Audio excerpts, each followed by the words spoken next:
Oh yeah, that's right. That's right. Hey everybody, welcome to the pre-show. Late pre-show, but not really. Taylor's always fashionably. He's like a wizard, I you mean, know. in the sense that I arrive precisely when I mean to. Yeah, sure. Exactly. Yeah. Exactly. Oh, but I guess Lord of the Rings is topical this week. Oh, I we're talking segment 1. That's definitely a segment 1 topic because it's the best thing I've done maybe all season. Oh my god, it was amazing. I adored every second of it. But we'll talk about that for sure. For sure. But hey everybody, welcome to the pre-show. I'm just sharing out the show. This is the part of the show where we talk about what we're going to do. I think Andy already shared it to the OG group, so I'm not even going to do that. Sometimes I do, but I'm glad he's picking up our slack.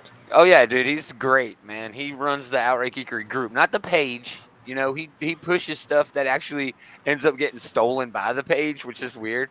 But yeah, he's awesome. Andy's the best. But anyway, this is the part of the show we talk about what we're going to do on the show. We got an awesome segment 1. We're going to talk about the Ringo nominees, at least some good ones. You know, there's so many categories that I'm not going to talk about all that shit. DC got a new bedfellow. That'll be fun. Alex Ross's new Fantastic Four got a new preview, and that book is kind of available if your direct market retailer got it, but a lot of them didn't, but some did. But it is available on Amazon soon. We'll talk about that. A new vampire book over at Marvel, Wasp, because I know you wanted to talk about Wasp, and we'll probably talk about Ant-Man this episode as well. Yeah, it was And pretty good. then yeah, and She-Hulk episode 3, so fun. Everybody's talking about it. I don't think we're going to talk about it the way everybody is talking about it. Well, I don't want to so focus on the far, hate, whenever the hate like part. She-Hulk is trending, it's usually for the post-credit scene so far, which is Yeah, a and shame because the stuff that's in the episode itself is usually pretty damn good. yeah. Food news. It is better this week, Taylor. It's seasonal. I think Thank you'll God, they've all appreciate been it. so bad these last few Yeah. weeks. I could have done a moment of destruction, but Adam's not here, and it wouldn't be good. Actually, I bitched last week about the shattered glass. You know, it was actually pretty damn good. It was really fun. It Well, was I'm a glad really it fun was. I'm issue. glad it Yeah. exceeded your It expectations. really There. did. It was low expectation, but yeah, it was really fun. And then we'll have a top 3. Really light week this week, but some mainstays. I think Well, we're gonna. I can't keep track of which books I should have gotten last week that I didn't, so I got a pretty full roster here. Well, just throw in whatever you want, bro. Yeah, Yeah, just make up for it. So, anything else you want to talk about? sounds pretty full to me. It is full, man. All right, yeah, we're already a minute over. So, I mean, are you okay? Oh, Everything that was good? just a door closing. Sorry. Let's do it. I'm meaning to make a new one of these where, Indiana Jones says, Nazis, I hate these guys, but I'm just going to pull I'm out the Nazis. surrounded by assholes. I'm going to say, I hate these guys. That'd be a good one, right? Yeah, sounds pretty solid. Yeah. I'm going to make that later. I've been drinking scotch for like a half hour, so everybody forgive me. Oh, happy Labor Day weekend, everybody. Think of you. Woo! I'm really upset that Andy hasn't chatted. Well, and while you're at it, go ahead and thank your union for having a weekend at all. Yeah, at all. They should have pushed for 3. Anyway, I digress. Greetings, geeks. Welcome back. It's another episode of this Geek in Comics Outright Geekery's comic book shit talk show. Shit Talk Show. It's Gomer and Taylor Hour. How is it going, dude? I'm doing well. First things first, Dragon Con happened this weekend. We usually don't talk about cons unless there's news there, but Dragon Con is like the kind of con where there's never news there. It's more like Burning Man in a way. It's just a bunch of nerds going and Yeah, hanging I out and mean, having a Dragon nerd Con time. is usually where like the new. It's not like Comic Con or like so New sometimes even York something like New York Comic Con sometimes drops things, but Dragon Con is usually just the one that's in our neck of the woods where like nerdy cosplayer people get to go have fun, and yay, good for them. But Well, I mean, it's usually not a news heavy con, no. I track the unofficial Dragon Con group, and it's very active, especially this time of year. But they come from all over, dude. And it's amazing. There's a dude on there. This is his 22nd Dragon Con. He's 50 years old. That is impressive. That is amazing. 22 years in a row going to the same convention. So yeah, but bravo to those. Those are the uber nerds. Those are the passionate ones. I love that shit. Really, it's just an excuse to get drunk and party. But anyway, what isn't? Segment 1, what did we do this week? I watched a lot of shit actually, but Lord of the Rings, Rings of Power, it was rad. I'm loving this shit so far. It's kind of all over the place, really, with the storytelling. telling like 4 different stories all at once. But it's within this date in this just dope universe. And I mean, you know Yeah, I me. mean, Yeah. that is the main appeal of the show. I think is that it's immersing us in a world we're very familiar with, but the everything that's been released in like mainstream media, the movies and well, both sets of movies, Video games. I mean, we can video even go to games, video yeah, games, sure. they have barely scratched the surface of all the mythos that exists for the It's Middle Earth pronounced universe. mythos. No, it isn't. Fuck you. But I mean, I really like this universe, and anytime I have a chance to hang out in a universe that I like, if I can visit, I like that, right? But I really think Yeah, also this is like just a really good show. I don't care if you don't have never heard of Lord of the Rings, and I mean, show me that rock you've been living under because I will rent that Airbnb just to get away from everything for a while. yeah. But it's just a really cool show, dude. Like I'm really getting into it. Like I know, like what's his name is going to visit the Durin, which is a name, from the lore that everybody should know if you watch the movies, but they're like going to make the rings. And it's like, oh, cool. It's like you can really feel it building up. Who's the meteor man? It's probably Gandalf, right? Um, but again, and I know I said I wasn't going to do this for She-Hulk, but I mean, Taylor, you know what I say. What's the worst kind of nerd? A dinosaur nerd. Like, that's easy. Yeah, But yeah, that is the worst. the second worst kind of nerd is a Lord of the Rings nerd. You're not wrong. They are coming out the woodwork. It is their time to shine. It is the Lord of the Rings hate watchers. This is their renaissance, and man, they love hate watching it. Oh, man, they love hate watching it. And I hate that for them. I wish that they would get in the same. It's almost like knowing too much. It's kind of like Boba Fett. Boba Fett syndrome. Boba Fett was a lot cooler when we didn't know shit. Then we learned some shit, and it's like, okay, he's still cool, but he ain't as cool. Darth Vader, same way. Sand. His Well, worst enemy, sand. yeah, I can definitely see the parallel there, but I can Enjoy the understand lore. people. Yeah, I can understand people not, being happy that the things are not like 100% like spot on for like the mythology, but the movies weren't either. Yeah, yeah. Like I Oh, think it's. Andy, there he is. Then I'm the second worst. There you go. Hey, I mean, I don't consider myself a Lord of the Rings nerd, but I do think that the Lord of the Rings movies are my favorite set of movies. I've But, just never been big on like the books and all like the Oh, lore. man, I don't speak Elvish, so there's- like anytime they're like deviating from the source material, that really means nothing to me. there is so much lore. I was talking to some folks online this week. One of them said he like knew a bunch of shit, and I'm like, dude, it's so cool that you're into this lore. Did you always collect the books? He's like, dude, I learned this shit from playing a collecting card game. That's how he learned the lore. And I'm like, oh, he's like, there was a really cool Lord of the Rings collector card game that I got into, and it covered all this shit. And I'm like, oh. And then there was someone else in there. He's like, no, I actually did read the books, but it was like 20 years ago, But yeah, it's really cool that they're adding to this universe. It's cool that nowadays in this world of streaming and shit like that, you can do something like this. You could do a long form thing about Lord of the Rings. I mean, everybody should just adore this idea, whether it's good or bad. It's still quality watching. They spent $500 million. That's what I was to say. It damn well better be with the amount of budget they had for this. Right. I'm glad to see they didn't squander the money. But, Yeah. Oh, it looks beautiful too. Yeah. So, what did you do? Did you do anything cool? I know you watched. Did you watch the Lord of the Rings? What did you think of it? I haven't gotten all the way through yet, but yeah, I'm enjoying what I've seen so far. Yeah, me too, man. It is fantastic. But anything else? Anything else cool this week? Anything? Not really that pertains to the show here. Yeah. Cool. All right, let's do the news. Kind of a light week for news. We're going to talk about the Ringo Awards first. Everybody got awards, but we focus on comics here, so we really like to talk about comic book awards. You know what I mean? Even though it really doesn't mean shit. The Ringos are selected by comic professionals, though. So, I mean, it's kind of different. It's not like a select group like the Oscars. It's this is being judged by your peers more so. Yeah. Yeah, Andy, definitely check it out, bro. I mean, it's 2 hours, and I mean, it's a long 2 hours. You really get like your 2 hours worth of watching, I think. that's giving you like the Lord of the Ring fan experience, though. I mean, Exactly. Yeah.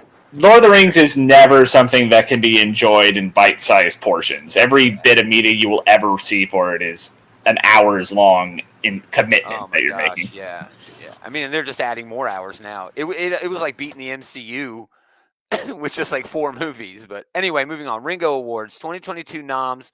These are the Mike Waringo Comic Book Industry Awards. He was given that honor posthumously, 3 or 4 years ago, I think. But we're only going to cover some of them, even though they have a whole lot of them.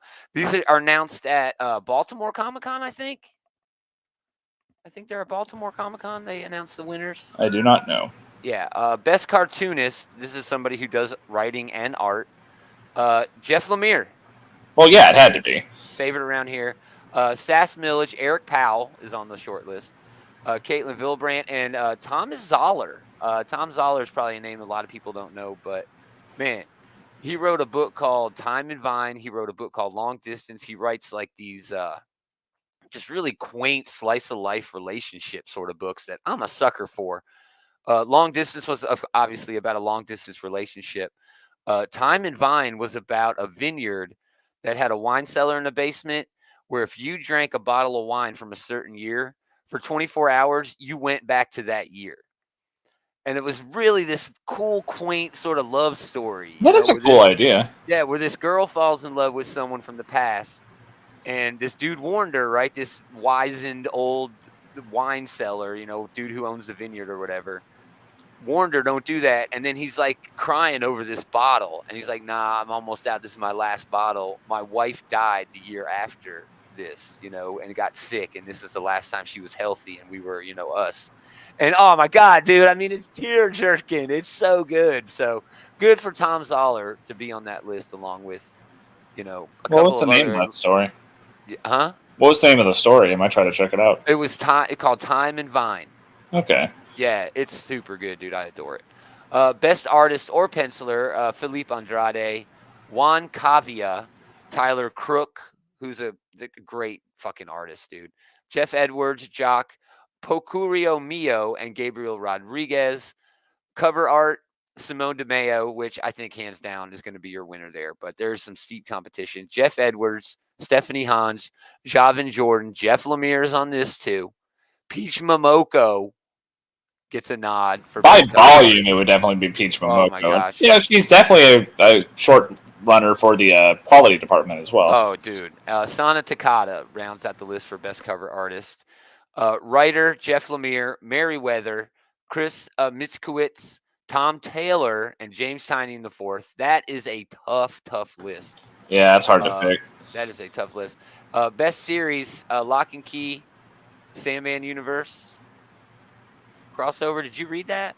I did not, no. Did you read Lock and Key? I know you're a Sandman fan, but did you ever read Lock and Key? I did, but it's been years and years. Yeah. So that I didn't read it either, but Many Deaths of Layla Stars at Boom Studios. The Lock and Key Sandman is technically an IDW book, just FYI. Something is Killing the Children over at Boom. Stray Dogs over at Image Comics was just a wonderful fucking book. Oh my God. It was like, yeah, it was a favorite on the show here. Yeah, it was like Don Bluth meets Silence of the Lambs. It was awesome. And then Siphon over at Image Comics. You'll notice no big 2 books on the best series list. When you look at everything else, I mean, Peach Momoko, Simone DeMeo, all of the best cover artists are really getting known primarily because of their big 2 works, Stephanie Hans. Well, Takada, I mean, that's just kind of anyone would expect that, I think, because like the big 2 are like in like movie equivalents. They're not the Academy Award nominee pictures, but they are the blockbusters. Yeah. Okay. Yeah, that is a really good analogy. Yeah, dude, or comparison, I guess. It's not really an analogy, but I really like this list. It really shows the power of independent comics. And also, I think I have in my notes here, where's Black Label in this? Yeah, I mean, that probably does sting for DC because they use Black Label as their like prestige storytelling. Exactly. It really bothers me that there's not a. There are some creators who have done some Black Yeah. Label stuff on here, but it does really bother me Well, that there aren't more black. And also, why does Marvel not have a I was prestige going to line? mention, yeah, that like there's a lot of great Marvel and DC books, but Right. especially things like this, I think it's probably for the best that they shine a spotlight on people who might not have gotten it much otherwise. You know, Yeah. It Marvel and DC will be fine. They don't Oh, for need this. sure. But You I'm know? just talking about it with awards, bragging right, industry, bragging Well, rights. yeah. Like On the no other one hand, too, I outside the do. industry gives a fuck about You comic shouldn't book awards. you shouldn't just immediately write off Marvel and DC. If they have a really great book, then yeah, you should definitely Well, be. You shouldn't exclude them from the conversation just why because of is who they Swamp are. Thing not on this list? Swamp Thing probably should be. It is really damn good. Yeah, why is Swamp Thing not on this list? I mean, off the top of my head, I really can't think of any others that. I mean, maybe it. Well, no, the first volume would have definitely made the cut for these awards. Yeah. But like writers like Tom Taylor, he did a book at Boom, but most of his work is at the big two. I don't know. I don't know. It seems odd to me. But we'll talk more about Marvel having a prestige line. Pardon me, here in a moment. DC and Universal have teamed up. Universal Distribution, uh, a new distribution agreement with DC. Oh, so they're jumping off a lunar? No, and that's a Oh, big part of this. okay. Well, I completely misunderstood this. Go ahead and explain. Exactly. DC and Universal Distribution have signed a new global agreement under which Universal Distribution will become a direct distributor of DC Comics. Beginning in October, retailers will have the ability to place orders with Universal Distribution on DC's periodicals, graphic novels, and collected editions that are released in January 23 and beyond. DC will continue their direct market distribution relationships with Lunar Distribution and Diamond UK for distribution of periodicals and graphic novels, as well as Penguin Random House for distribution of graphic novels and collected editions worldwide. So Universal Distribution is in Canada. They're headquartered in Canada. They basically are like the diamond of Canada. This is weird to me, man. This is like, I mean, I don't know. Are they? Is this all right? I can see that this helps stores. Okay. Um, I don't see that this helps the industry overall. It helps stores because there's more competition, right? They're going to try to undercut each other and do stuff like that, even though it is a pain in the ass for the Oh yeah, I industry. mean that is how capitalism is supposed to work, right? Yeah, but for the industry overall, DC just seems to be spreading itself very thin when it comes. Now they have 5 different distribution channels for their paper stuff. They only have one company making their toys, right? It's Yeah. just weird to me. I don't know. I don't think this will impact anybody too much, but I do think it shows that there is something going on Yeah. at the distribution level that still hasn't worked itself out since everybody made this mass migration away from Diamond Comics. Um, yeah, this does not bode well for the future, but I think again this bodes well for Diamond. I think eventually it's all going to come back under one distribution house. It's got to. The industry just isn't that robust to do everything that they're talking about here. Penguin Random House is gigantic. I'm okay with them pushing into bookstores. I just don't see how this extra distributor helps anybody, except the stores if they want to do that math and figure out who's going to cut them the best deal. So yeah, we'll Well, have yeah, more on it's that. not, they can trade hassle for savings. It looks like Yeah. so. And that industry inside shit, that's deep inside baseball, but that's the nerdy shit we love. So let's move on to something not nerdy. The Alex Ross Fantastic Four book. Okay. We were talking about a prestige line at Marvel Comics. This is not this. Okay.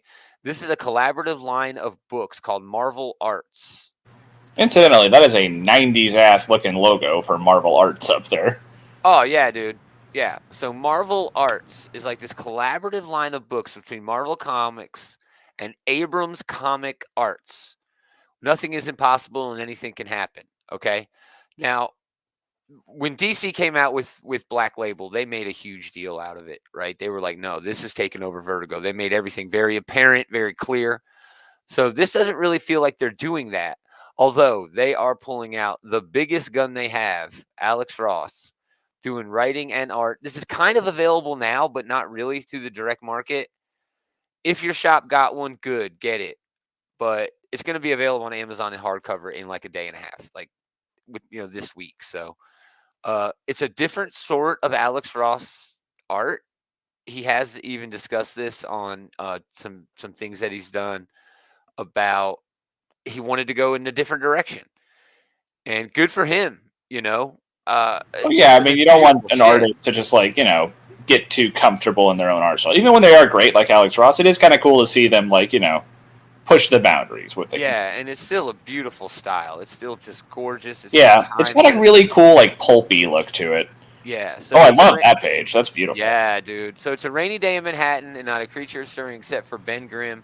When an intruder suddenly appears inside the Baxter Building, the Fantastic Four, and then they list off the names of the team like we don't know, and the Thing find themselves surrounded by a swarm of invading parasites. These Korean, is it Korean? Carrion? Like carrion, like Carrion. Yeah, like Yeah, the carrion. carrion crawler. Yeah. Carrion creatures composed of negative energy come to Earth using a human host as a delivery system. It's kind of bad that you assumed it was Korean, but anyway. Yeah, I know. Yeah, never mind. It's like mythos and mythos. The Fantastic Four have no choice but to journey to the negative zone. So yeah, Full Circle is the first long form work written and illustrated by Alex Ross. Revisits a classic Stan Lee Jack Kirby story from the 60s. So yeah, dude, bold, vivid colors, psychedelic looking as shit. Man, I love that. So yeah, this is a winner. That is Look at that. going back. Yeah, it was a very Kirby ass looking machine Oh yeah, right there. this is Kirby as fuck, dude. Yeah. Yeah. So very rad stuff. Man, this is gonna be a big hit. That's pretty cool. I'll definitely try to get my hands on that at some point. Yeah, I think it's like $25, but yeah, it's a nice big ass, cool looking hardcover. That's not too bad. If you're thinking of this as like an art book, that's actually pretty affordable. Oh yeah, and it's by one of the greatest artists of all time. And I'm not. Yeah, he's on that Mount Rushmore. Yeah, and I'm not. I mean, yeah, for comics for sure, but I mean like in terms of artists. His style is like it's like a modern day Norman Rockwell. Yeah, I was about to mention him. Yeah.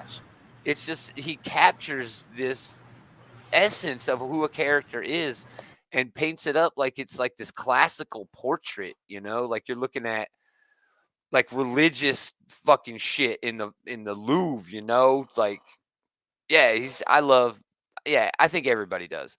Now moving on to something completely different. New Unforgiven saga, all right? It brings Marvel's team of superhero vampires out of the shadows. All right, so I know this is I can never remember if it's one of your favorites or one of the ones that you don't like. Do you remember Fear Itself? And it had like a vampire story in there. I don't remember the vampire story, but Fear Itself was that. Dracula. Oh, I can't even remember his name anymore. Oh, Matt Fraction. It was that Matt Fraction event, right? Fraction. Yeah. But, I wasn't a big fan of Fear Itself, but okay, good. It's terrible. I hate it. Okay, yeah. But Hulk versus it's like my least favorite Marvel event. But Hulk versus Dracula was the name of the book, and it had a bunch of hero vampires. So Tim Seeley with Sid Codian on the art are bringing like a series of books. It's going to be Spider-Man Unforgiven, and it's also going to be like X-Men Unforgiven, Captain America Unforgiven, all hanging out with this team of superhero vampires. Dude, this is the most ridiculous shit I've ever heard of. That is an obscure pull, if that's what they're bringing this from. I grabbed every angle, and they're all bad. I mean, all bad. They're pulling from a tie-in to what was honestly a pretty forgettable event. Sorry, I didn't mean to catch you mid-swallow there. No, moment of silence for just how terrible this is going to be. Yeah. I'll read it. Hopefully there's a cool variant, because I want to shit all over it. I hope so. Anyway, moving on to some good news. And I'm not a fan of the current Ant-Man book by Al Ewing. However, what he is trying to do in that book, he is doing really, really well. I'm enjoying the hell out of it, I will say. And you also like that Defenders book, and it sort of did the same thing. Yeah, that's fair. Did you ever get the History of the Marvel Universe by Mark Waid? I did. That's really great. Oh, dude, I'm so glad you got that because Just this is kind of Franklin Richards and Galactus at the end yeah, of the world. it kind of got the same feel. All of this sort of shit, you know. It's Yeah. diving into the history and modernizing it a little bit. The Ant-Man book, anyway. But Al Ewing is doing the same thing for Wasp. In January, a series follows the completion of Ewing's Ant-Man series, which launched in July. Art's by Cassie Nee on that book, which is great. Jordy Belair doing covers. Tom Riley doing covers. Jordy Belair doing colors. Tom Riley doing covers. Same design. Just really fun-looking books, covers. And it follows Janet Van Dyne and her adopted daughter, Nadia Van Dyne, as they team up against a dangerous new organization with connections to both their histories. Just very cool, man. It's basically Yeah. Al Ewing like bringing these characters into the modern age almost by honoring their history. It's really well done. I definitely like it from that angle, and I also like seeing Nadia back in circulation. Oh yeah, She had a couple of really good series going for a while there, or like one series that got like relaunched into something that was basically the same. yeah. But yeah, this is what. It's kind of a shame when like a character's book doesn't take hold, and like you kind of have to wonder, is the character going to show up again? Yeah. Or at least win. And so yeah, it's cool to see the character back again. She was she not in Champions for a while? She was in Champions for a while. That's true. That book, man. She I love that she book. usually has like a guest star in like a guest star appearance in like the Champion solo book. So like she showed up in like Ironheart, stuff like that. Oh yeah, I remember like Ironheart went crash on her couch or some shit. Yeah, so we'll look forward to that because Al Ewing is hot. He's awesome. All right, She-Hulk. All right, it's not all about twerking. Okay, we will get to that. All right, I know that's what everybody wants to talk about is the twerking. I get it. I hesitate to even mention the haters or talk about the show in the context of people who are hating it. And fuck them. And I don't feel like I should have to defend the show in a movie, a beloved MCU movie where there was a dance-off for the final, thing where Tony Stark can piss in his Iron Man suit, and that's okay. In a show that is literally meant to be a comedy and to be fun, I hesitate. You know what I mean? I hesitate. Well, yeah, I mean, but I did do it. It's so hard not to, and I feel like that sort of brings down the show. Like where the people who are enjoying the show just because it's a TV fucking show, it's a comedy on a streaming service.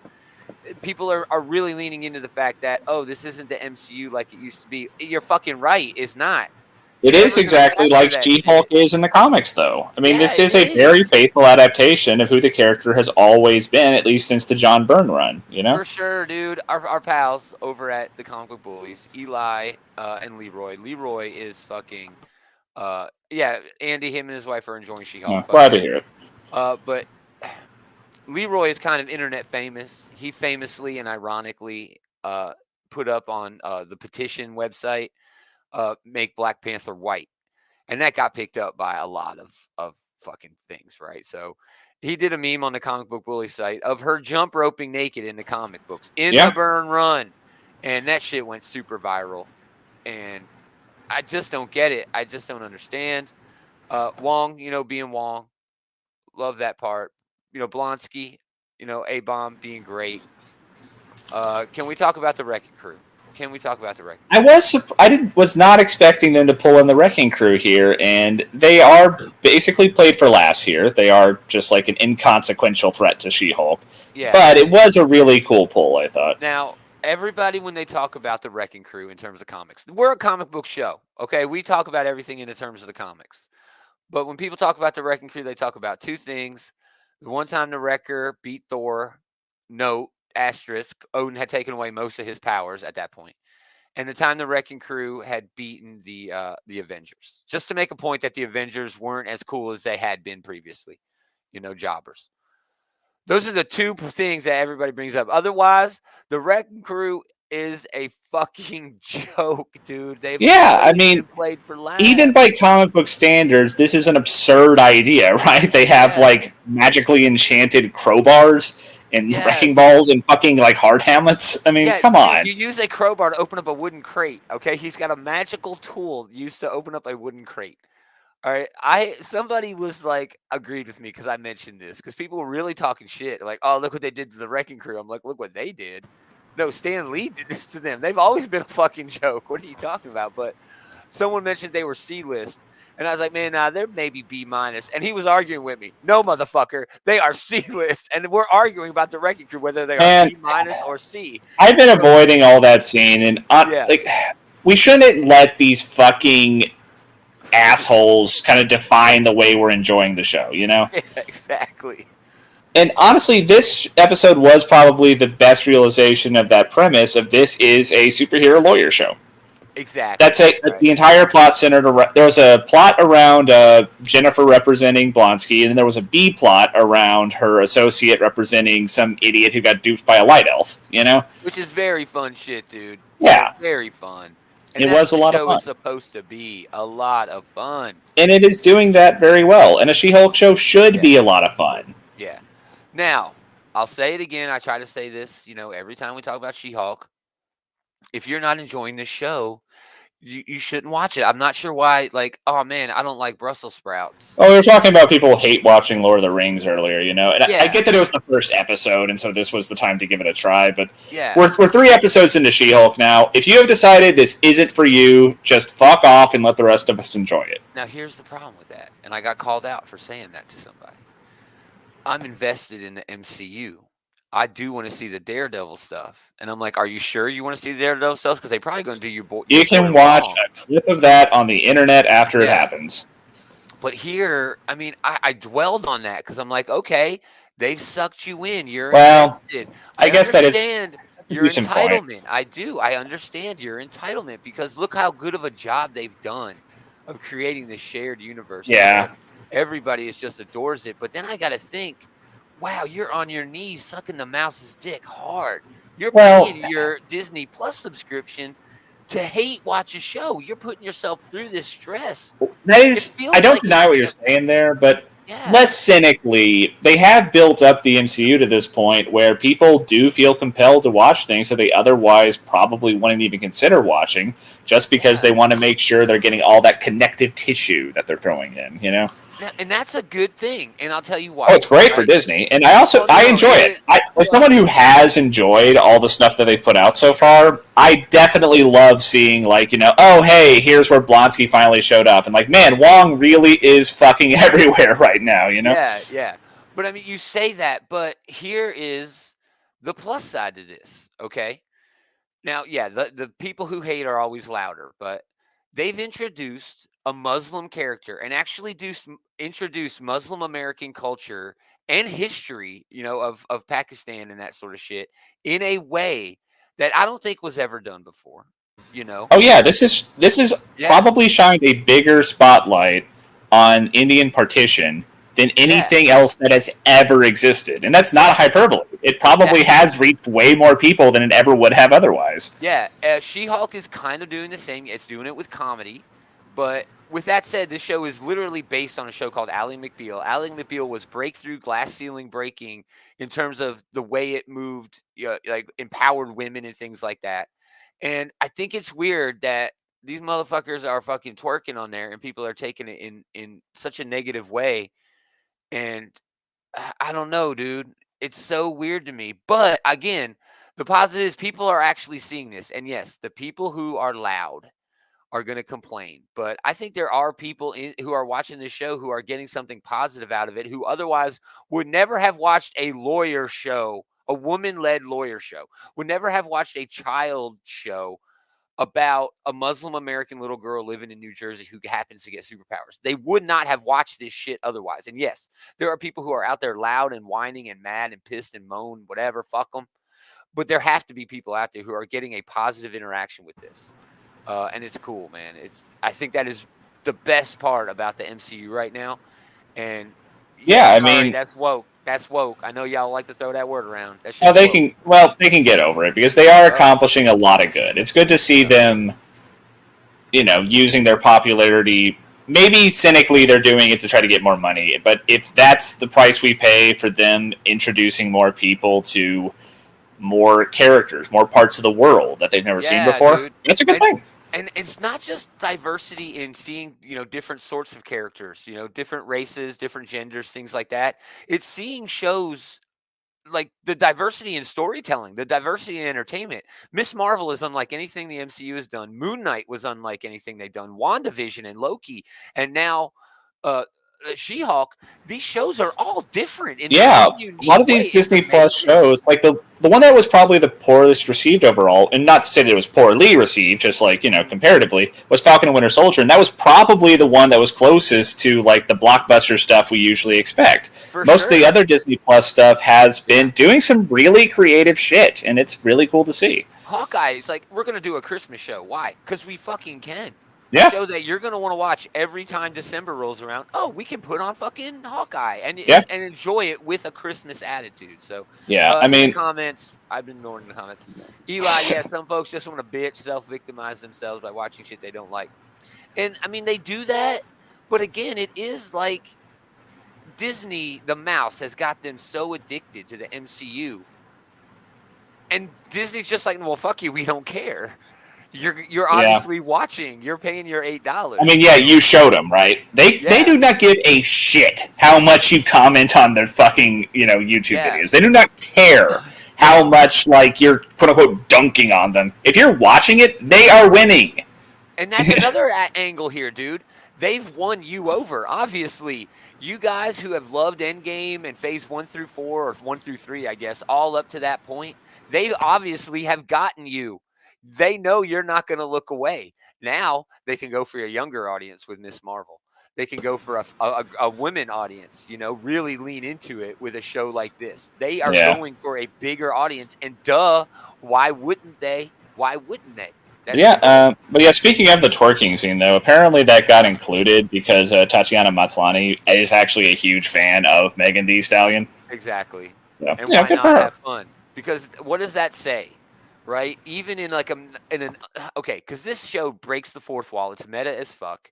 But in another sort of meta, outside of the show, social media thing, it's really cool that the lead is having that kind of fun on the set of a show, It doing the really show. is, yeah. And we didn't even It talk about how they kind of worked in all these like shitty incel assholes into the show itself and kind Yeah, of used it. those are real Yeah, comments from the internet. Yeah, which is just really fun. Again, it's meta in a way that the show itself is meta, playing off of that. She-Hulk broke the fourth wall at least a decade and a half before Deadpool was even created, y'all. Just saying, okay? She came out 80. Deadpool is definitely a product of the 90s. So come on, guys. Come on. She was doing it way before Deadpool. Deadpool does it better, maybe. He does it differently. Anyway, Eli, I still never watched What If or The Eternals or Doom Patrol or Top Gun. Top Gun was number 2. Eli's over there man, naming when movies Thanos he showed can't up at afford. the end of Top Gun, that was crazy. Yeah, An dude. indispensable part of the MCU. Dude, But when Dom showed up in that black car that he's always driving in Fast and Furious and said, "I'm related to Star Lord and no one fucks with my family," I couldn't believe it. In Top Gun. crazy. Oh, did you not know Star Lord is also in Top Gun, Eli? Star Lord is also in Top Gun. He He shows up. shows up in the finale with the Yeah, he's a wingman. Milano. Yeah. He just says, "I'll be your wingman every time," and I'm like, tear, tear. Uh, oh Of yeah, those four that you mentioned, I would yeah. yeah. That's a good point. Yeah, I mean that is a good measuring stick to use. Does Ben Shapiro hate it? I would recommend it then. That's awesome. I'm Yeah. not even going to comment on that. It's way too political for this show. But I have to say, of all the moments, all the cool moments in episode 3 of She-Hulk, with Blonsky and that, it was you just admitted to facilitating a crime, and they're talking to Wong, and Wong's like, "I must depart." I mean, and he just out, leaving. Just fucks right off. Yeah. I'm the Sorcerer Supreme. Go fuck yourselves. I mean, there's literally nothing they could do to hold him. So Yeah. you know. Man, I love that part too. Like Wong is the Sorcerer Supreme, right? Like Doctor Man, Strange is the one doing all Benedict the heavy Wong is the lifting. hardest working guy at Marvel right now. He is Yeah, showing up in fucking everything. yeah. So there's a part in this where Ben is looking at the computer of who Wong is and has his resume on there from LinkedIn, and it's Sorcerer Supreme, and then under that one it's librarian at Carmitage, and then under that it's he worked at the Target. at Carmitage, and I love that fucking joke That too. was fun. It's so funny. So yeah, fuck the She-Hulk haters. The show's Yeah. supposed to be fun. That is a good point to bring up. Is like every episode has brought us at least a few like jokes that you have to pause in order to appreciate. You know, Yeah, yeah, definitely. they give you a lot of shit to like read in the background. Yeah, it's 9 episodes. That is confirmed. I'd have confirmed that because we always ask each other, how many episodes is it? You know, when we get to the end, it's 9 episodes. Um, Another favorite part of this episode is when she references, yeah, I know there's a lot of cameos. This is not a cameo show, I promise. Even though Wong has been in every episode. You know, it's like all these great jokes. Yeah, Maverick grabs. Well, the volleyball scene when his pants fall off. Eli, you got to watch it, bro. You got to watch it. Eli's still bitching about Top Gun Maverick. It's the greatest movie of all time. Haven't you heard? I want to go that far, It but is terrible. It is terrible. didn't it beat out like some Marvel thing recently, and It people made a did big in the deal of it? American audience. It beat out some. I think it was Infinity War. Mm. I mean, come on, it's military propaganda. I don't want to go there again. Literally, I'll drop it. I'll drop it. the whole plot of the movie is a 1,000-pound bomb launched from an aircraft or from a destroyer. Okay, those things can hit targets like 1,500 miles away. I don't understand this movie at all. The whole plot of Maverick is just ruined. Anyway, let's do food. Mmm, This is yummy. an okay one this week, Taylor. After last week's horrible cold hot dog, Taylor did request that we do something a little bit nicer, something that wasn't as disgusting. Some people may argue with you. You know me, Taylor. When I'm going to do food news, I'm still going to bring in something that is at least divisive or something. Oh, Outright Geekery. Who knows who this is?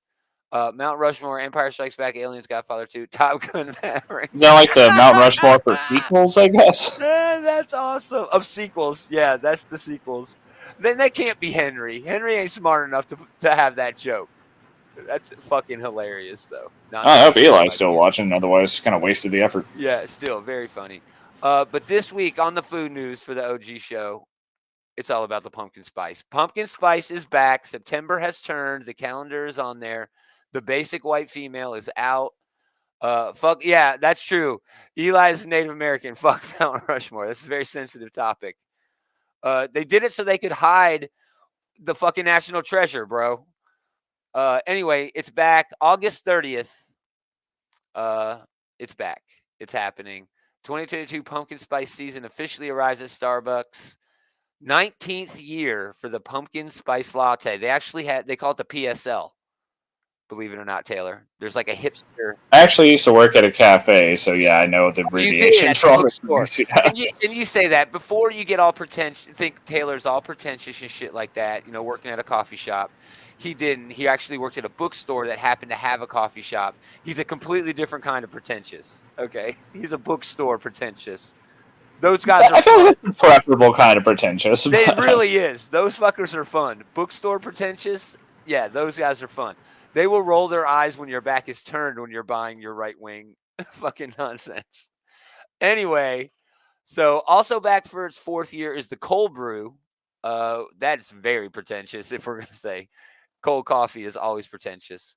But then introduced last year, back for its 2nd year, the Apple Crisp Macchiato returns to menus at Starbucks. So you want to hear this one? Apple Crisp Oat Milk Macchiato. I just upped it Good a whole Lord. notch. Adding that oat milk. I heard oat milk is actually really green. Just saying. Oh, good Compared for to you. regular milk, yeah. Eli, I love pumpkin spice. Dude, me too, bro. I love fucking pumpkin spice. I do. Well, not I have a mean, problem with is at it all. basic? Yes. It's But basic as fuck. things that get to be basic usually do so because a lot of people do like them, you know? Yeah, because they're good. Every Donny Cates story. It's basic as fuck. Why? Because he's reusing tropes that are tried and true and been tested. And Things are popular for a reason, exactly. you But we're not done. We're not done with the pumpkin spice. This is also available at Starbucks. They have all kinds of different shit. Pumpkin cream cheese muffin. Oh my god, my eyes water every time I hear that. I want that so bad. Pumpkin scone. They also got the pops, that are available, right? owl cake pops. And shit. Man, we didn't have the fucking cake pops where I worked, and I got so sick of people asking for them. Oh wow, you should have went and bought your own at Walmart. Selling on the No, we had side. cupcakes. They were better, you know? Yeah. Andy, my Well, wife whatever. had the macchiato. She loved it. Dude, Andy, you're trying to talk me into trying new shit. I don't want to try new shit, but oh my god, I might. Just the lattes. I don't eat pumpkin spice spaghetti sauce. Yeah, exactly. Okay, that is a good point. That, It like, is. people have It tried to is. expand pumpkin spice into places where it does not belong. Yeah, and I didn't bring up any of those stories because Taylor wanted to keep it, You know, I normal. appreciate it. I I really do. know. It's a nice palate cleanse, especially after, Jesus Christ, the hot dog popsicle. I don't want to think about it. Yeah. But Eli says just the lattes. I'm okay with pastries and shit. Yeah. But pumpkin pie and pumpkin bar. Oh, dude, pumpkin pie. Don't get me started on pumpkin pie. I will eat an entire pumpkin pie. But also, and I didn't want to end it with just Starbucks, right? Hostess for the rest of us. If you don't have $8 to spend on a muffin, and you have $8 to spend on an entire box of Twinkies, they do have pumpkin spice fucking Twinkies now. What? That sounds like it would be pretty good, It actually. does. It sounds like it would be delicious. But they also got the iced pumpkin cupcakes and a limited time caramel crunch mini donuts. I don't know why these are seasonal. It doesn't sound seasonal to me. Caramel is usually associated with, like, fall or winter, so Is it it? seems Is seasonal. it? Yeah. Okay. Okay. I always think like caramel apple, and that's more like a spring summer type thing.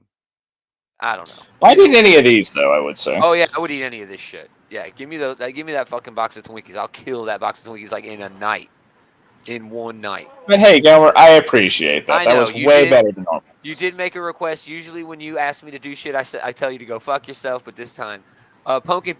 Oh yeah, dude.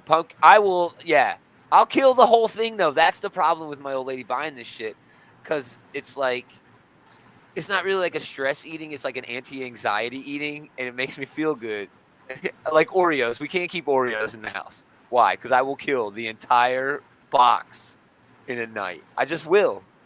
But look at me. I'm a $1.50. My body just burns through it. So You have, like, the weirdest metabolism. I do. Because I will eat an entire or like Friday night, right? Friday I got off work. My wife made this wonderful dinner. It was like chicken and it was delicious. I ate the whole thing. It was wonderful. An hour later, I was halfway through an entire tube of pizza Pringles. The entire tube, just sitting here watching movies. In spite of all halfway that, through it. you look like a golem that somebody was trying to make on a budget. They could only afford, like, skeleton and skin. That was it. Oh, and hair. Lots and lots of hair. You're not wrong, but let's talk comics. Next year, next week, just because you said I'm getting the worst news I can find. The worst. What have I done? Gag-inducing. Yeah, cocaine is a hell of a drug. That's right. If only I was a meth head. At least I would be getting some enjoyment out of looking like the zombie on the cover of Resident Evil 1. I look just fucking like Oh, the one that's, like, famously doing the, like, turn over his shoulder look. Yeah. Might be one of the most iconic shots in video games there. It really is. That and Halo. Halo 1's got it with Master Chief down. Just saying. That is a different podcast. Comics this week were light. Very light. Awesome call, Andy. Amazing Fantasy. I haven't gone through reading that. I'm looking forward to it. Amazing Fantasy number 1000 is definitely my honorable mention this week. Variants was good. Knights of X wrapped the series, and it was okay too.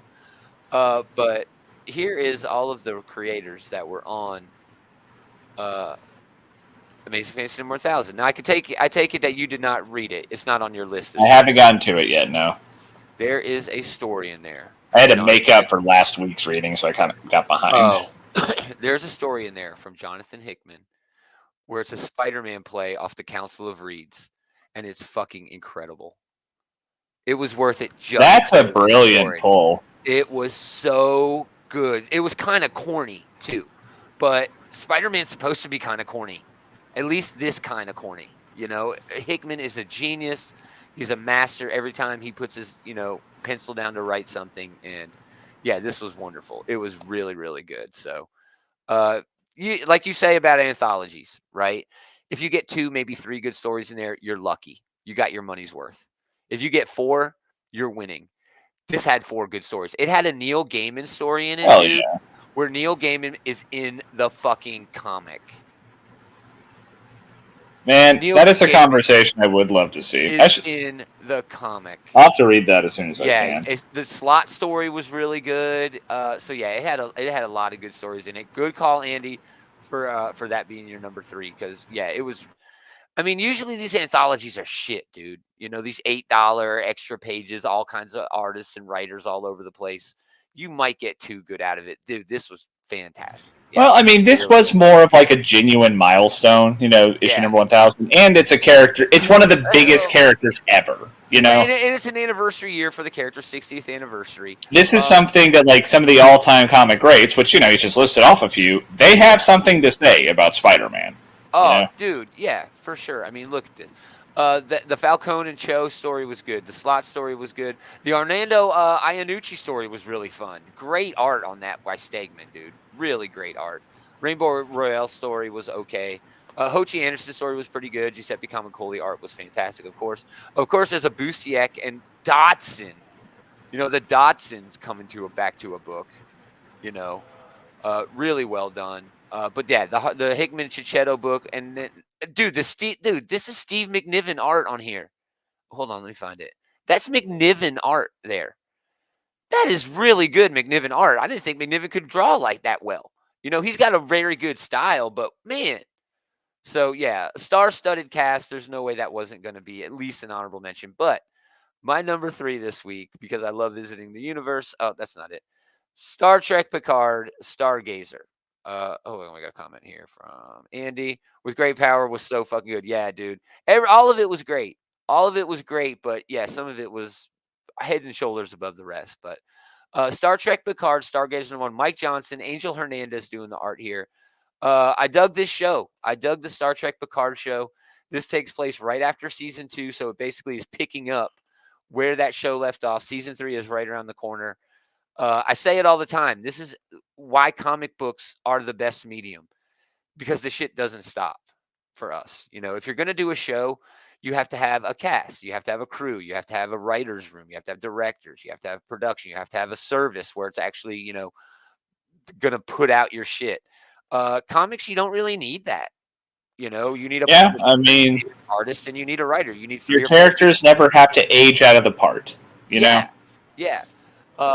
And I just love visiting the Star Trek universe. I love everything about New Trek, even though I, cut my teeth off the original series and mostly the Next Generation. But this feels like an honest to goodness quality spinoff of the Next Generation. And I'm loving it, man. The art was a little bit off in some places. I mean, you can see that here for sure. Definitely here. The art was kind of flat, but it worked for the series and it was consistent all the way through. Basically, Picard gets on the Stargazer because they're going to survey a planet that he originally surveyed years and years and years ago in the original Stargazer. So it's got a cool throwback, like a flashback to Captain Picard on the original Stargazer. And you can't do that on the screen.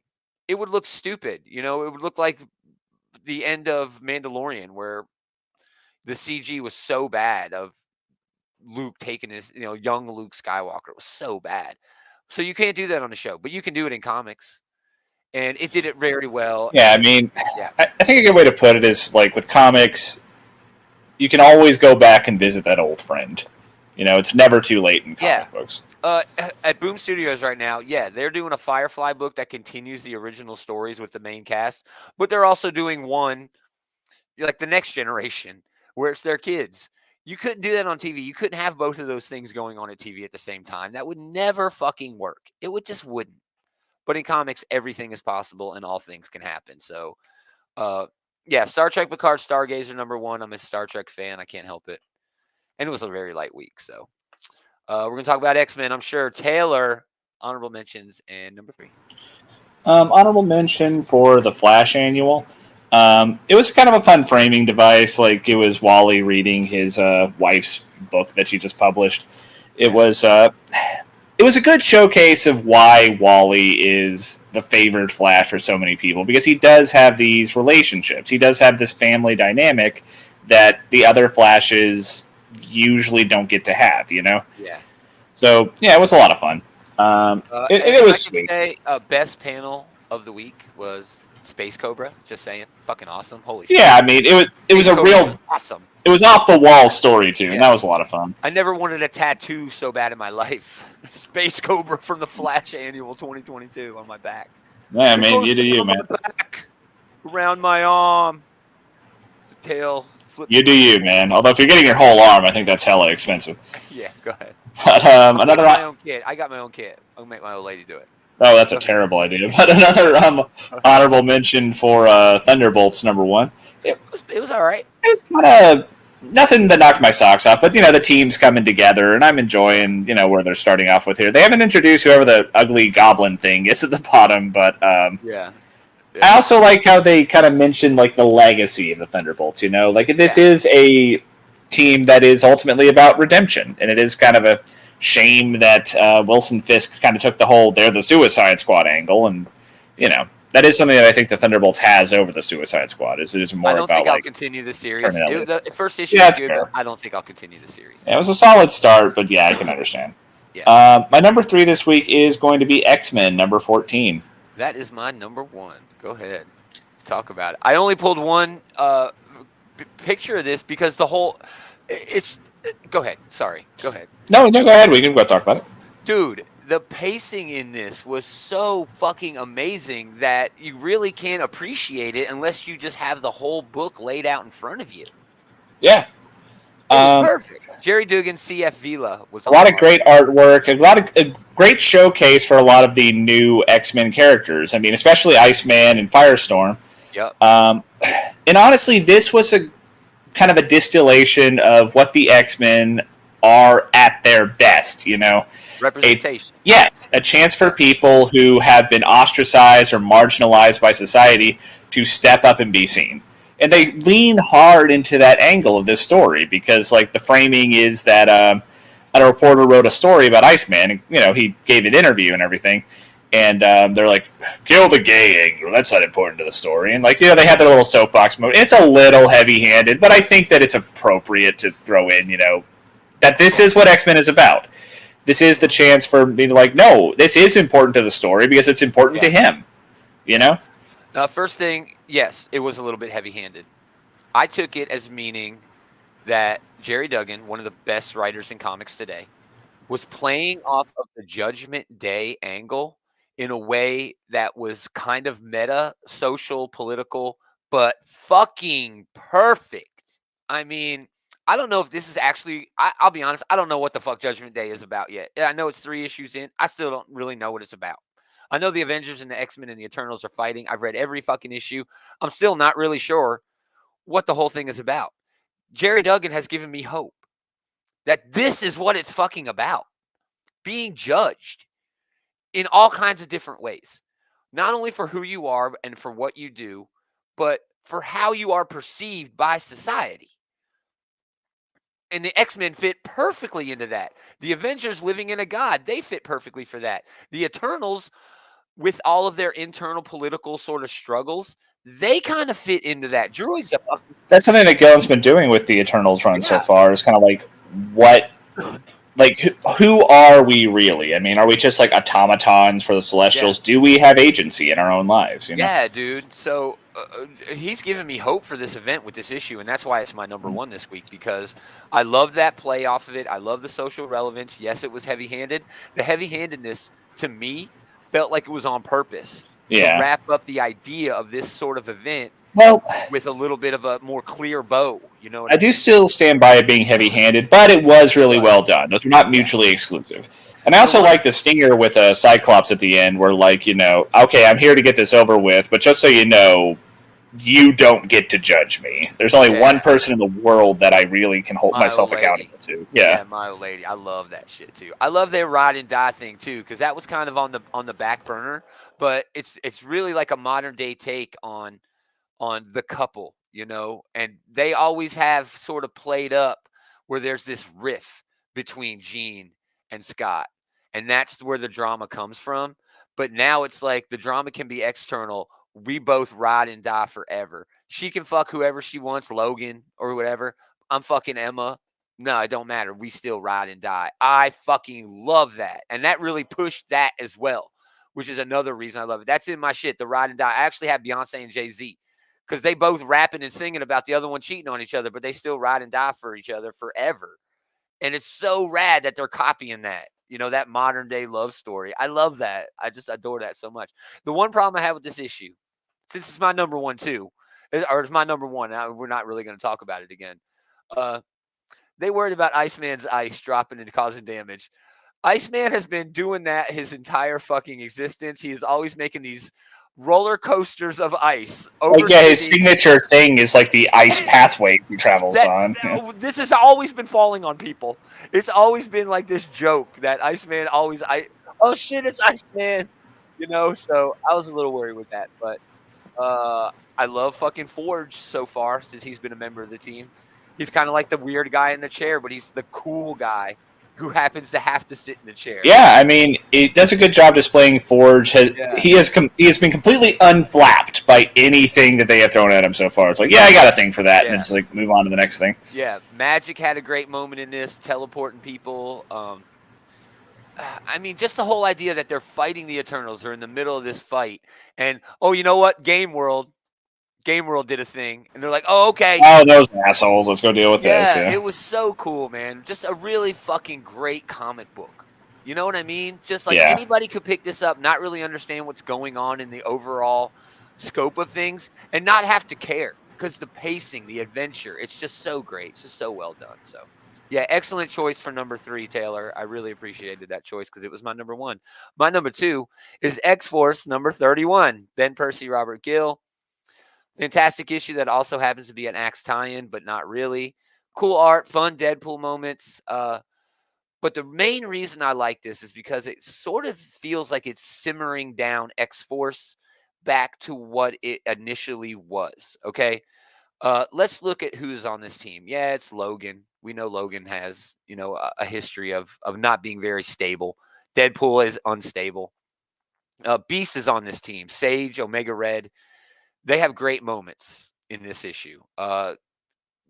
X-Force is basically the CIA of Krakoa. This team is meant to shield them and be the tip of the spear simultaneously for all of mutant society, right?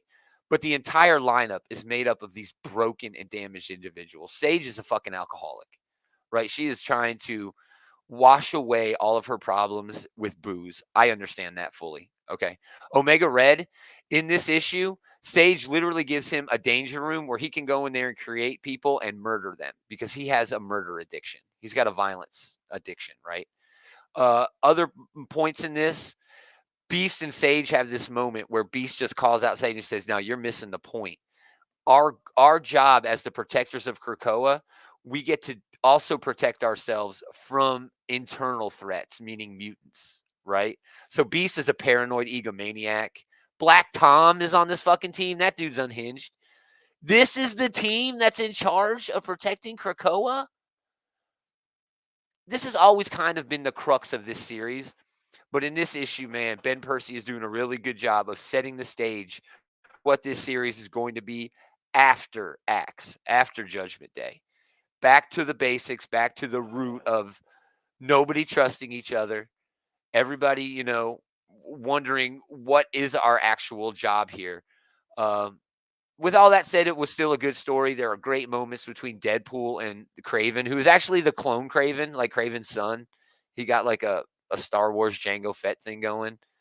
But he's using. Wow, I completely missed that actually. Yeah, but Deadpool's got a free pass, right? He's got entry through the gate. Sage programmed the gate so he can get through. So Kraven is using Deadpool, at least his head here, to get through the gates. And that's going to lead into the next issue, which may not actually be the next issue of X-Force, may actually continue in the pages of Wolverine next week, which I've always said these two books are basically the same. X-Force and Wolverine, same creative or same writer, and Wolverine is on the fucking X-Force team. And yeah, dude. Yeah, if I love X books, man. It was a light week, and X books were where it was at this week, man. So that leads us to number 2. I believe, for Taylor. My number 2 is one I think actually came out last week, but I don't know. So I'm just going to go ahead and say Avengers Forever, number 8. Okay, yeah, I don't have that image this week. That's fine. But anyway, this is basically just another one of these like alternate universe like check-ins with an Avengers, but like with a twist. And this one's twist was that like this is a Thor who is unworthy of Mjolnir, and so the Masters of Evil came in and just wrecked shit in his universe. And this is like a depressed, like lost Thor who finds Kunlun, where Iron Fist hangs out, and it's him doing like martial arts training, which for the most part is him like resentfully punching his hammer until his hands become so that's cool, scarred over and calcified that he can't lift Mjolnir, but Mjolnir like still hangs out with him. Mjolnir follows him around. Like the first part of this issue, yes, like Thor is like going from like it starts off with him going to like all these different places, and like Mjolnir just keeps finding him, and he just keeps trying to leave it behind again. That leads us to him coming up like the mountain where Kunlun is, and that was an attempt of his to get away from fucking Mjolnir, but it just happened to bring him to Kunlun instead. Man, that's an old trope, dude. What's the source of that trope where you have like the bothersome companion, you know, the Oh, I mean, that's countless different things, but yeah, I mean, Willow, the movie Willow has used this. Zelda had Legend of Zelda has used this trope. Yeah, there are a lot of the annoying companion tropes. Jiminy Cricket is technically an annoying companion trope. You know, so yeah, that sounds like a shit ton of fun just from that angle. But yeah, I mean, there being the annoying companion. This book, when it's at its best, is giving us a really fun riff on an old classic, and I think that this was a good pull, bringing together Thor and the Iron Fist lore to give us, like, he ends up becoming, quote-unquote, the god of fists at the end of the story. That's so dumb. But he actually gets to the point where he can beat up Mjolnir so thoroughly that Mjolnir kind of, like, is forced to submit to him, and he's like, no, I'm still not picking you up, fuck you. Oh, cool. That's nice. That's a nice angle. He overcomes his problem. And that is typical Thor, too. You know, that is like the most traditional Thor, where he's got his worst problems are his internal problems. Yeah. You know? And then, cool. Nice. I mean, it's Jason Aaron writing Thor. He's like, he is in tune with this character like no other person is. And yeah, it ends, of course, with like the Avengers show up and they're on the recruiting tour and they recruit him at the end. And that's kind of what this whole book has been, at least for this second arc now. Yeah, I mean, sort of recruiting different Avengers. Lately, these have been like little self-contained alternate universe things. Like the last one, which I also liked quite a bit, was like Captain America's from across the universe. But that's kind of what they're doing, though. By the end of that one, there was like a Captain America who was like, "We're gonna go find a bunch of heroes throughout the multiverse." Basically, yeah. Yeah, I think that's kind of where this book is heading. Where there's going to be, they have the Masters of Evil who are like a multiversal Masters of Evil. And they're going to have a multiversal Avengers team that all teams up and fights. And that's my theory. That's where I'm thinking it's going. But that's almost certainly it, yes. That sounds dope. I need to be reading that book. There's an Avengers book next week, too. All Out Avengers. Again, we're about to meet with number 1, Jerry Duggan and CF Veal on X-Men number 14. It was fantastic. Probably the cream of the crop of the X books right now. It never fails. Immortal is good, but there's no adventure in it like this. You know, Immortal is just the political intrigue. I mean, they throw in some fights to like kind of spice it up a little bit, but this is the flagship X-Men that's title. What I was going to say. I think it's safe to say this is definitely at the top. It's not number 1 in terms of. It's crazy how like we're in such an X-Men renaissance these days, where we have like tier lists for the different X books. It really is. That Knights of X ended, and it was low tier. It ended pretty well. It was fun. Yeah, I mean, none of these. Look at this big. This is a big 2-page spread they had. Oh, it was beautiful. I mean, I don't think any of these X books I've read have been bad. Some of them have been mediocre, but Marauders is borderline, dude. Sometimes Marauders is slipped. I used to be top tier, but that's really slipped. That X-Corp book was probably the worst one I've read. But even then, that wasn't bad. It was just kind of boring. The Angels, Fallen Angels, or whatever it was phase 1 of the Hickman, and it was terrible. I completely forgot about that one. It had that Kudransky art on it, though, which was chef's kiss. Yeah, it was not a great book. But that leads us to Taylor and his number 1 book of the week. You probably know through process of elimination that it was Ant-Man number 2. Yeah. I love these, like, send-ups of like different eras of comic books, and I think that this one really captured what a piece of shit Eric O'Grady is. I love him so much. He's my Yeah, favorite Ant-Man. He's my favorite Ant-Man. like I love how like. My favorite Kirkman book is his Irredeemable Ant-Man run. But I love how the like drama in this book, it's Skrull Hank Pym, and he is convinced that this guy must have stolen the Ant-Man armor because he saw through the Skrull technology or whatever he was using in it. Like in his mind, oh well, this Eric O'Grady must have like his good reasons for doing it, but he doesn't. Yeah. Eric O'Grady is just a piece of shit who wanted to steal the armor because he thought it would help him somehow. Yeah, he just thinks the best of him for the. I love that he overestimated what a good person O'Grady was. It's kind of naive in a way. I thought he was kind of a bit overly naive about it. I just love the way that framed the story because like it really drives home that no, Eric O'Grady is a piece of shit. I like the throwback to the Eric O'Grady run, the Irredeemable Ant-Man run. It pulls a little. Oh, you mentioned yourself, right? That they did a lot of the panel work and everything, like pretty spot on. It does look pretty similar to what they had going on there too. So they did a great job aping that art. Yeah, Ewing really is. I guess the best word for it is he did a good job of doing his homework into creating and not just an homage, but a celebration. Yeah. I mean, if this is adding to it though in its own unique way. It is, yeah. I like the frame story that we have here, where they're all getting recruited by this future Ant-Man. Yeah. But if this book is primarily like a celebration of the different eras of the character, just like a look through the character's history, it is knocking that out of the park, and I'm having a great time with it. I also love these covers. I'm really going to enjoy having all four of them when they're all out. Yeah, and also Al Ewing came off of arguably the best run that Marvel, not just the best Hulk run ever, but one of the best runs that Marvel Comics has had. It's a contender. 20 years, you know. I mean, since Bendis was doing his thing in the early 2000s with the Avengers, you know, bringing them into someplace new. Either that or either Aaron's Thor run or Ewing's Hulk run are my two contenders for the best run from the last 20 years. Yeah, I mean, I would even add as a dark horse in there, Donny Cates on Venom. I mean, he did a lot of amazing things. With my dark horse would probably be G. Willow Wilson on Ms. Marvel, but I don't know. Well, anyway, that's either here or there. But yeah, I really enjoyed the hell out of this book. But this feels to me, this Ant-Man book feels to me like Marvel was like, okay, you finished that Hulk run, thank you. What do you want to do now? You know? I mean, he's in a position where he can name his project for sure. And good for him, bravo. So yeah, a great book. Not my cup of tea, you know. And hey, that's fine. And because you love that Defenders book because it's throwback that way. You know, you love that, and I like that Mark Waid written history of the Marvel Universe, but only because it dug more into overall lore.